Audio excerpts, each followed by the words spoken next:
Great Indian bustard India में पाए जाने वाला एक बहुत यूनिक बर्ड है।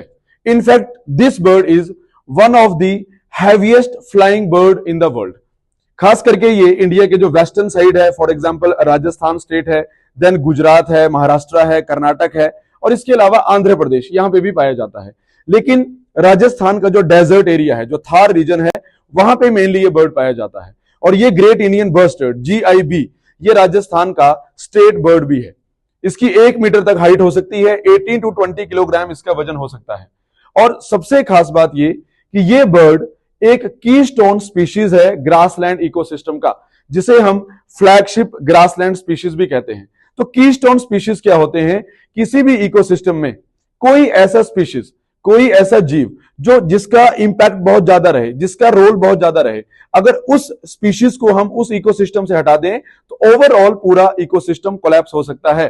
तो ग्रासलैंड इकोसिस्टम में ये जो GIB जो ये बर्ड पाया जाता है, इसका एक बहुत इंपॉर्टेंट रोल है। अब ग्रासलैंड में चाहे इंसेक्ट्स हो, उनकी पॉपुलेशन को कंट्रोल करना हो, क्योंकि ये उन पे फीड करता है, इस तरह कंप्लीट जो ग्रासलैंड इकोसिस्टम है उसे ये कंट्रोल करता है, रेगुलेट करता है।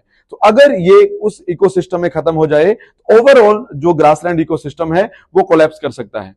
तो ये बर्ड जो है इसका लगातार हैबिटेट लॉस हो रहा है और इसकी हंटिंग भी होती है, जिसकी वजह से इसकी पॉपुलेशन भारत में दिन प्रतिदिन कम होती जा रही है। अगर हम IUCN लिस्ट की बात करें तो उसमें इस पक्षी को क्रिटिकली एंडेंजर्ड का दर्जा प्राप्त है। इसके अलावा अगर इंडिया का वाइल्ड लाइफ प्रोटेक्शन एक्ट है 1972 का, इसमें शेड्यूल्ड 1 के जो जीव हैं उस कैटेगरी में इस पक्षी को रखा गया है। मतलब इसको बचाना बहुत ज्यादा आवश्यक है और कोई अगर इसकी हंटिंग करेगा तो उसके लिए स्ट्रिंजेंट प्रोविजंस भी रखे गए हैं।